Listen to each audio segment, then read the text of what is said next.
will perform the conduction of voltage ratio test on the transformer. So for that I will gradually increase this voltage, and we have to note down the voltage on primary side V1 and correspondingly how much voltage we are getting on the secondary side V2, that we have to note down.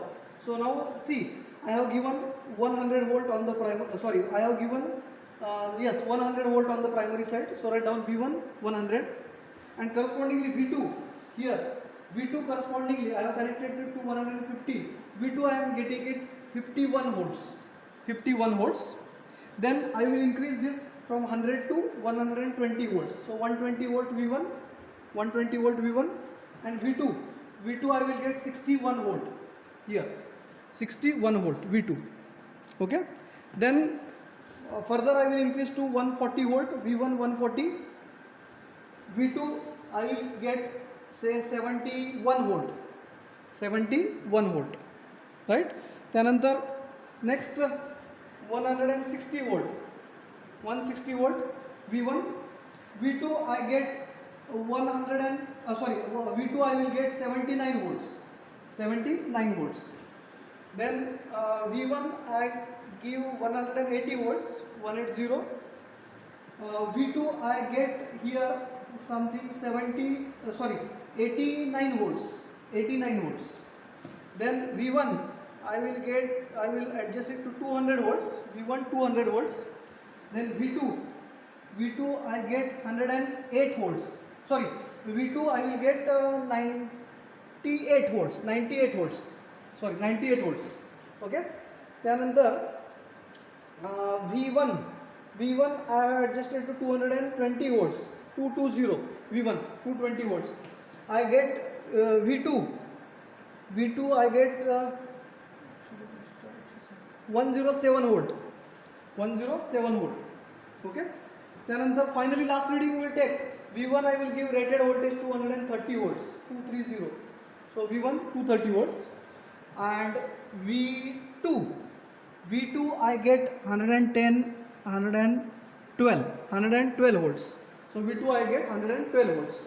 So this is, you can see the observation table, different values of V1 and corresponding values of V2 secondary voltage we have noted down. Then you have to calculate voltage ratio by taking the ratio V2 by V1. So all the voltage ratios you will get, and then you calculate the mean value of V2 by V1 of all these readings, and you can write down over here, right? So this is how we can conduct the voltage ratio test. Okay, so now we will perform the next part, that is current ratio test. Now for current ratio test, what we will do, we will apply the rated voltage of 230 volts to the primary side, and we will keep that 230 volt constant throughout, and then we will gradually increase the load in steps, and correspondingly primary current I1 and secondary current I2 we can note down. Such 6 or 7 readings we can take, and then we will take the ratio I1 by I2, and then average of that gives me average I1 by I2 ratio. Okay, so let us start. So first of all I will adjust this voltage to 230 volts.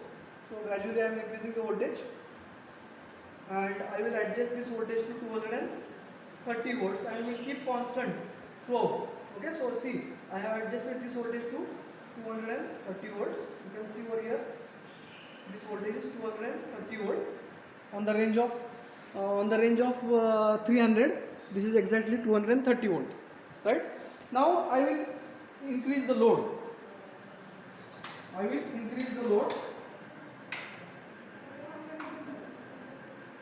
See, the lamps are glowing, so I am increasing the load, right?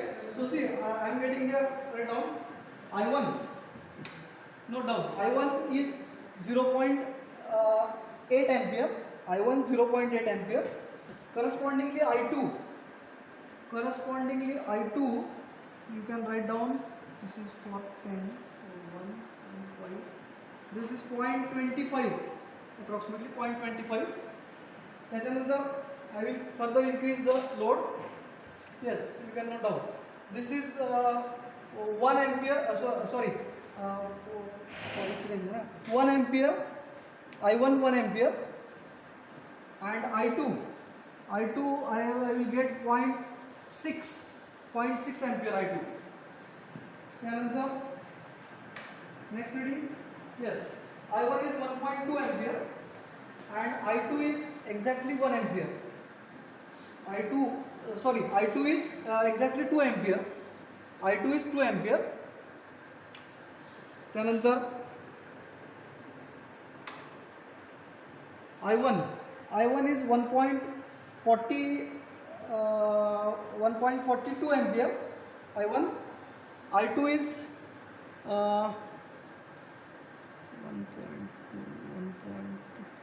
1.2 into 2. 1.2 into 2. Okay. Then I will increase the load further.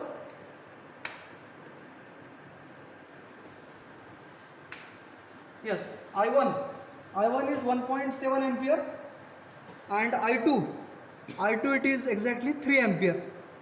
I2 is 3 ampere. Then yes, I1 is 1.98 ampere, 1.98 ampere and I2 3.5 ampere, right. Then I1 is 2.2 ampere and I2 it is exactly 4 ampere. त्यानंतर next, right, this is 2.45 ampere, 2.45 ampere, that is I1, and I2 4.5 ampere, right, 4.5 ampere. One more last reading we can take. Yes, this I1 I got 2.75 ampere, 2.75 ampere, and I2 I got 5 ampere.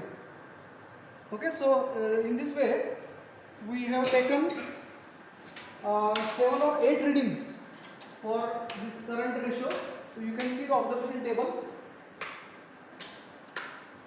where we can see these different readings we have taken. Now we will calculate the current ratio I1 by I2, and once we get this I1 by I2 ratio, we will get the average value of this I1 by I2, and here in the first part we have calculated the average value of V2 by V1, and at the end what we conclude that the voltage ratio V2 by V1 is coming nearly equal to current ratio average value I1 by I2.